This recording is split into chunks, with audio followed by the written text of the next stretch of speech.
Let your imagination soar as we dive deep into the captivating world of Disney parks. It's time for the Extra Magic Hour podcast, where the fun never ends and the magic is limitless. Oh, hey, welcome to the Extra Magic Hour show. Welcome. We're here. We're back. Yeah, we're here. So last week we were talking about monorails, and then we started talking about buses, and I decided that we'll do a show about buses. Why not?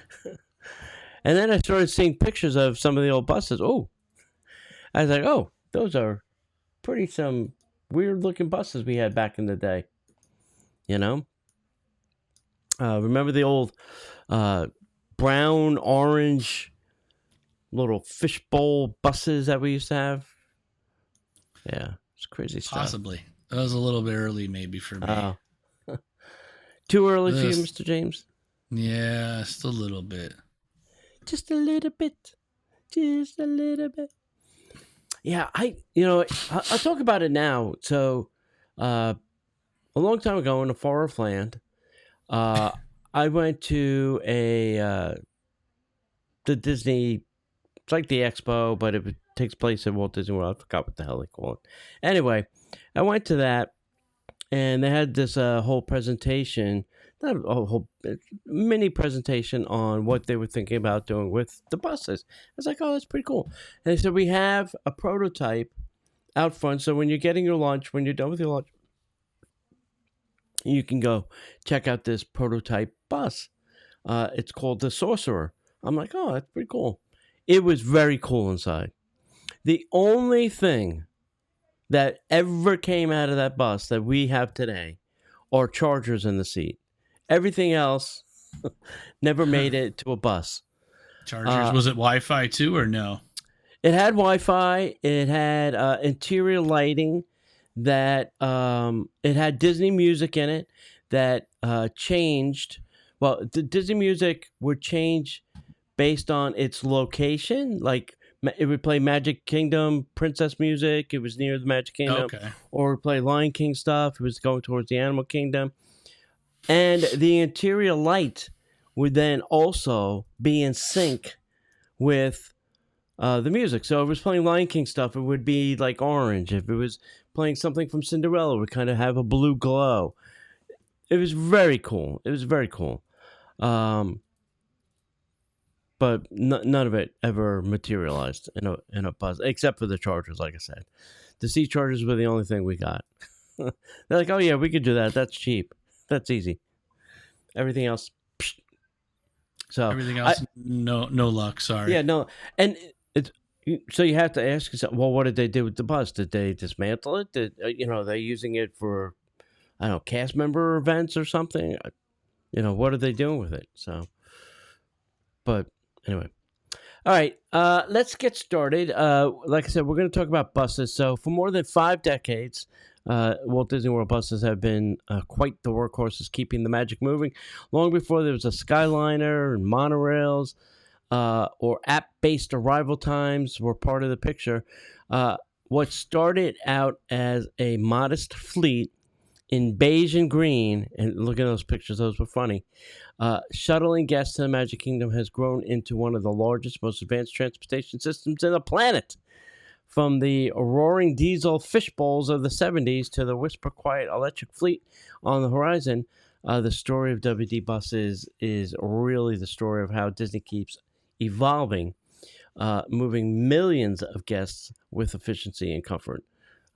So let's buckle up and let's roll through the history. So I am going to start with the 70s. This is the OG original Disney fleet. These models and manufacturers, it was a GM new look bus, also known as the Fishbowl due to its large curved windshield. They were early suburban models. They were also used for the resort routes. Originally, they were beige and green color scheme with the classic Mickey Mouse logo ears. They had vinyl bench seating, no air conditioning in Florida. Oh, I hope it was cooler in those years. Yeah, it was. The first bus at Disney was essential to Walt's vision of car-free park experience. It focused on connecting hotels to the Magic Kingdom, Epcot, and other parks that were not yet built. And back in the 70s, we were running on diesel fuel. So, very interesting.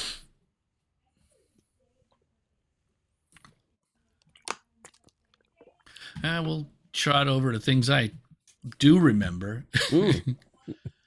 No, models and manufacturers. GM took over with a new look. The new look continued, but Disney also added the flexible 4000 series buses. I remember those, don't you, with the little accordion in between them? Mm-hmm. So, some buses had retrofitted wheelchair lifts and in anticipation of accessibility needs. Appearance and features: updated interior with padded seats and overhead luggage racks. What did you need a luggage rack for? Your ears? What are these things called, padded seats? What is this? Apparently couldn't be so well when you got off that water park. Yeah.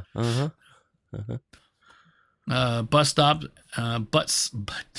stops at resorts and parks became more structured, often with canopies. Fleet size increased to dozens of buses covering Magic Kingdom, Epcot in 1982 and Hollywood Studios in 1989. Fuel was still diesel, remained dominant, and milestone introduction of loop routing systems to reduce wait times and improve operational efficiency. Well, there you go. Yay. And interesting, too, because I remember this. The hotels really didn't have bus stops. They really just pulled up under the porte cochere and just parked, waited a couple minutes. People got on and they took off. That was it. There's no kind of structure of timing and things like that. And there was no dedicated spot. No, there's really no dedicated bus loop or bus stop for that matter. Even at the Magic Kingdom, there wasn't really any kind of dedicated bus stop. Yeah. In the 1990s, technology and comfort. So the model was a Gilgum Phantom and flexible Metro buses were introduced. These were larger, more reliable, and had better seating for long routes because Epcot was very far away from the Contemporary. Air conditioning became a standard across the fleet. Yay! Hooray! Get away to the 80s. Disney experimented. 90s. Yep, they experimented with themed interiors in limited runs for special events. Some early GPS-like tracking devices appeared for operational monitoring. Oh, good for you, Disney. Fuel was still diesel, and it was the standard. Some limited experimentation with alternative fuel began for internal testing. The significance was the fleet modernized, allowed Disney to handle growing crowds from new hotels and the vacation club expansions. Yeah, so more people, more butts, more buses. Yeah, good more stuff. Money. Yeah. Well, thank God for the air conditioning. That's all I have to say. Yeah, that's where the money stayed. Like, oh, good. Yeah. Yeah. I mean, some of these buses nowadays, you get on them like at the end of the day in the park, and they're meat lockers. They're ice cold. Yeah. They've been running AC all day long. You can hang meat in there. Yeah. Oh, yeah. That's the best part. Yeah. Yeah. I don't care how cold it is. You can't get it cold enough. Once you get about 45 people in there, air conditioner goes out the window anyways. Yeah, exactly. Well, in the 2000s, sustainability and technology has been integrated. A model and manufacturers now will introduction to the CNG or compressed natural gas buses, primarily from Orion and New Flyer. Okay. Diesel buses still in use, but slowly replaced with more efficient models. Features of upgrades: first large-scale adoption of wheelchair accessibility, ramps and lifts. GPS tracking allowed for improved dispatch and operational efficiency. Bus shelters received digital signs showing wait times. The fuel milestone, it would be the CNG buses introduced as Disney explored reducing emissions. Yeah. Yeah, the first, I remember the first accessibility buses were those steps that would turn into a ramp that was very weird. I remember those. The kneeling bus, it would kneel down, and then the steps would disappear, turn into a ramp. A lot more moving parts. Yeah, it was like a little lift. You had to get in, had to lift you up, and Yep. So now now it's just a kneeling bus and just flips over. Yeah. Yeah. Yeah. 4 minute, if that. Yeah. I am still shocked that most people cannot navigate that ramp and get on the bus. Listen, I'm not gonna. It's a whole story. It's a whole thing, people. It's a whole thing. I would love to see the back end operational of what their GPS tracking looks like. Yeah, that would be interesting.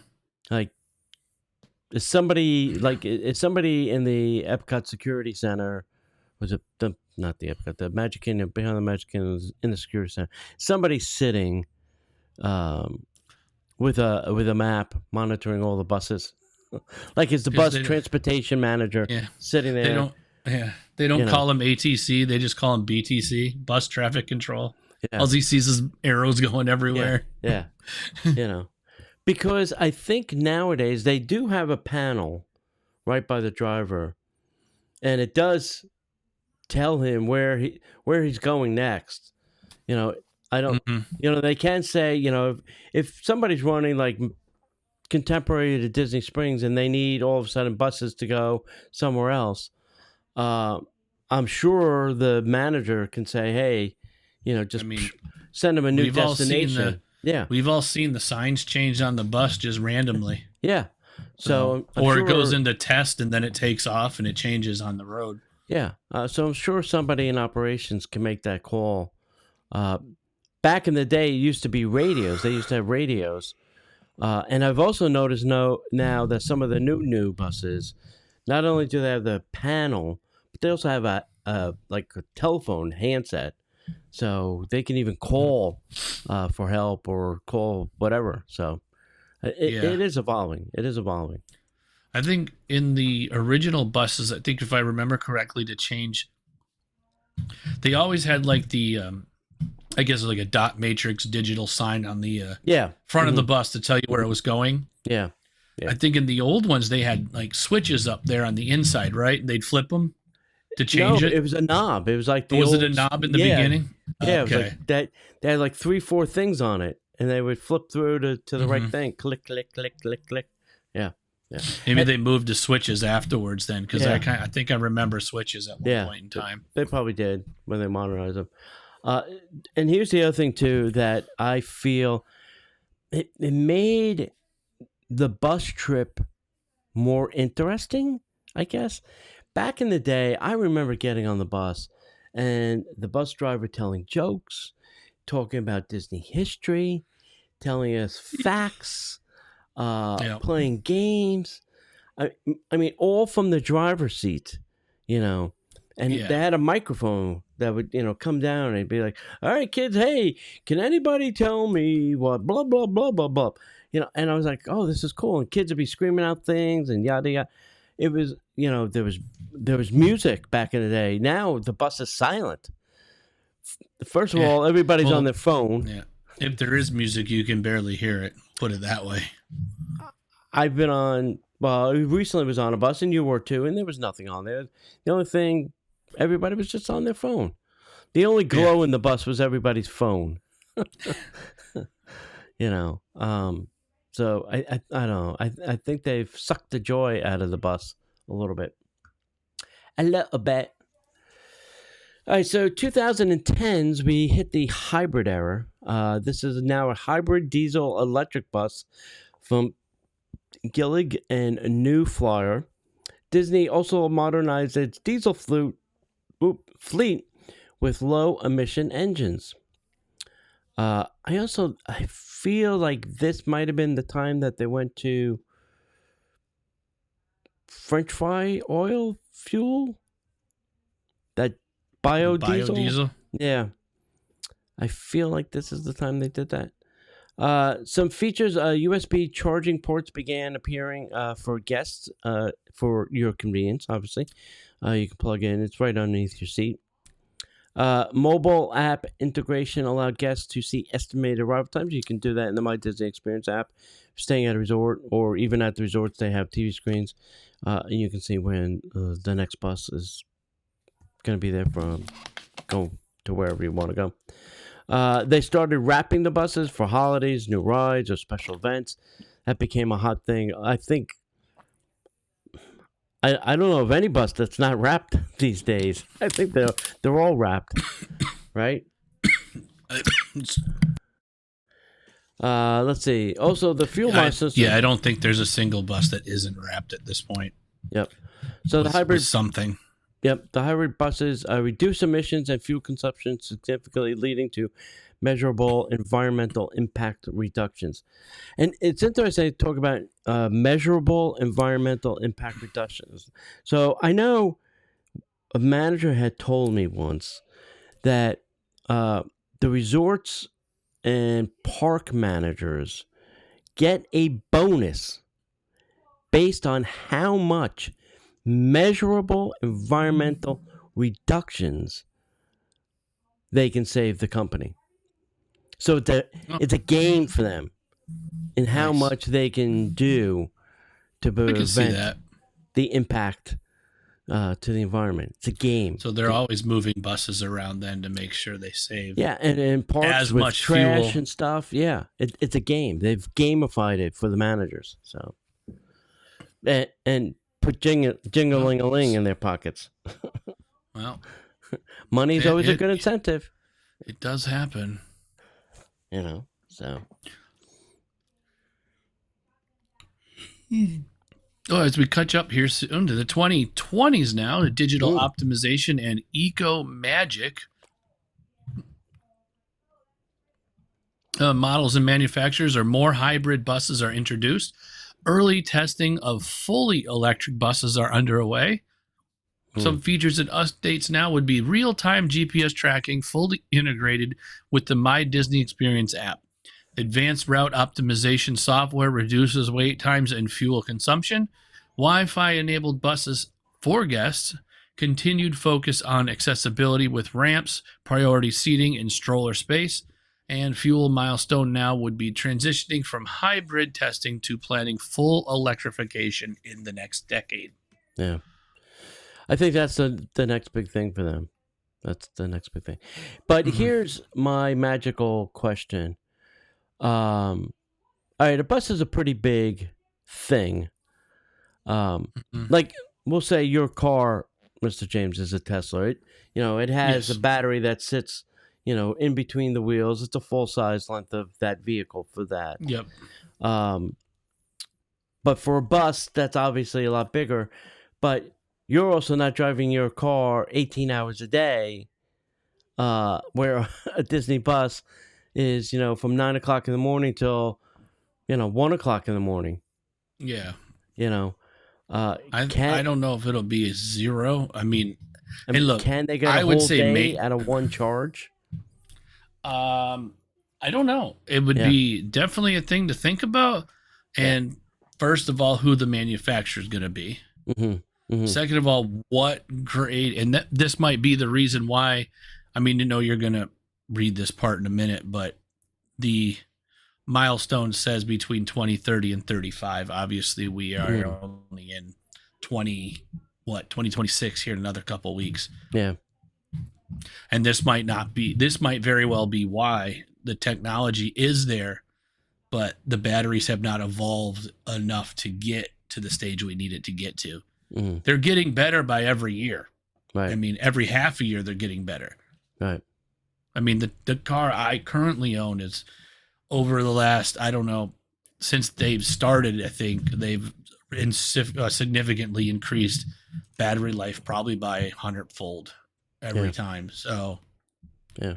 So they find a way to save more, use less battery, but get more mileage out of it at the same time. Right. So the last thing we'll kind of wrap up with is, what is the future for Disney buses? Fully electric for all parks and resort loops. That would be obvious. Autonomous shuttles in select loop areas. I could see that. Like they were testing a fully autonomous bus that went from the Magic Kingdom cast parking to the tunnel. And literally, it is a straight shot with like no traffic. So could that be an autonomous bus? Absolutely. That could just run that loop all day, every day without a driver. Easy peasy, lemon squeezy.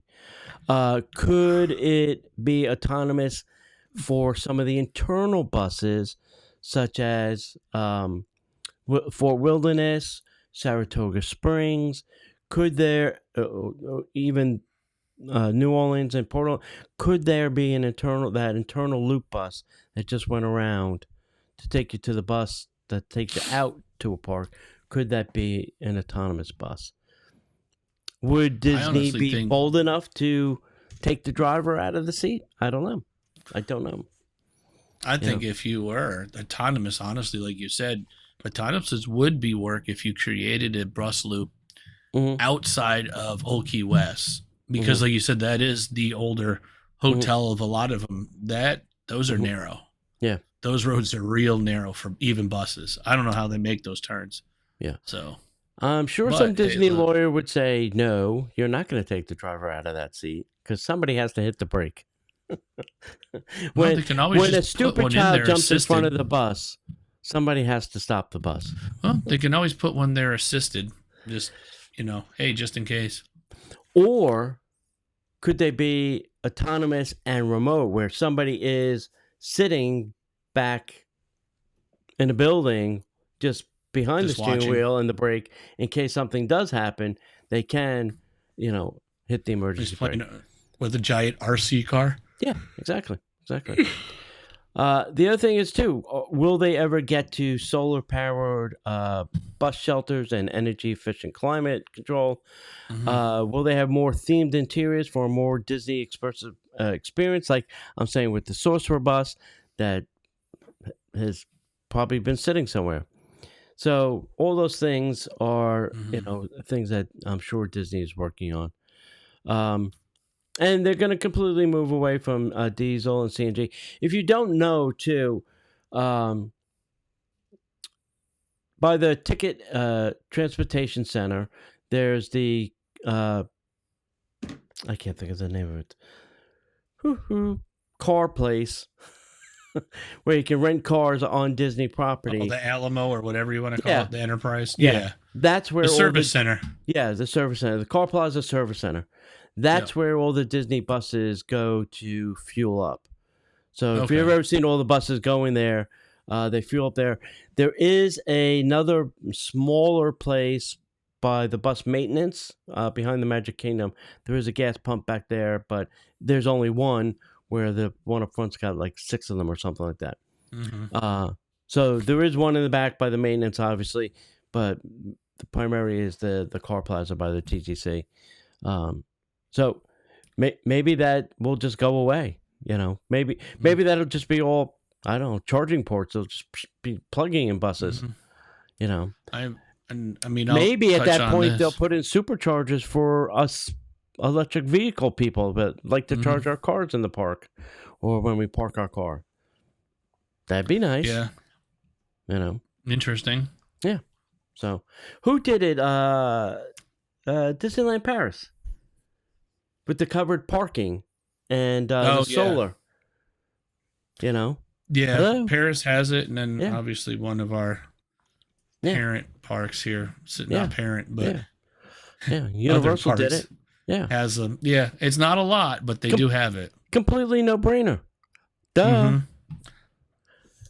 Guest gets a better experience because his car's in the shade, and you get free electricity. Woohoo! Hello, cover the parking lot. Doesn't take a lot of big genius to do that. Anyway. Yeah. All right. Anything else on buses, Mr. James, that we got to talk about? I mean, honestly, I just touched on the electric. Though there has been a lot of, I say rumors, but speculation of putting in electric charging lanes, which I'm sure you've heard of these as well. Yep.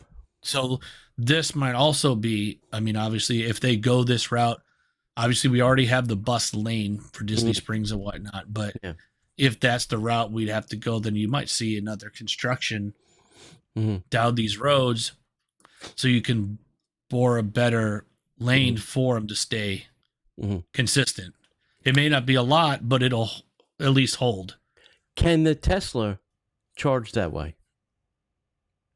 I don't know if they all can.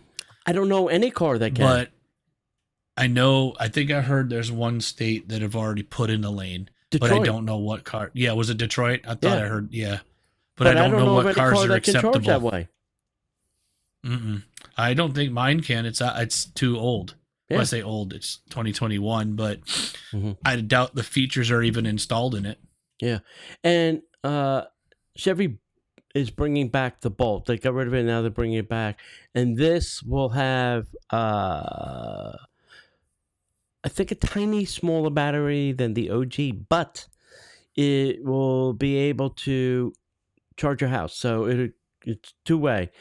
You can either charge the car, or if your electricity goes out, you can plug your car into the house, and it will send electricity back to your house for like your refrigerator or something. So not all your fun idea. Yeah. So, all right, that's it. That's all we have about buses. That's it. Got a couple weeks till Christmas. We'll figure out. Maybe I'll think of. I don't know. I know. I wanted to do a show on all the different styles and designs of Christmas trees on property. Oh, there we go. Yeah, because stay tuned. Yeah. Stupidly, one year I went and visited every single tree in every resort in one day. I will not do that again. It is pretty stupid. Not stupid, but I did. How tired did you feel after that? I was very tired, and I started at 9 o'clock in the morning. I think I finished until 11 or something. It was a stupid idea. I won't do that again. It was a genius idea until you realized it wasn't fun anymore. Until halfway through the day, I was exhausted. and you said, literally, all I did now. It was just getting from place to place to place. All I did was take pictures or video of around the tree and left. That was it. That's all I did. And it was I went there. All right, so maybe next week or the week after we'll do a show on Christmas trees. So stay tuned. Sounds good. Yep. Hit them up, Mr. James. And if you can't hear us here with the electric Boogaloo buses, you can find us in the parks. The Extra Magic Hour podcast is not affiliated with the Walt Disney Company. All Disney parks, attractions, lands, shows, event names, etc. are registered trademarks of the Walt Disney Company.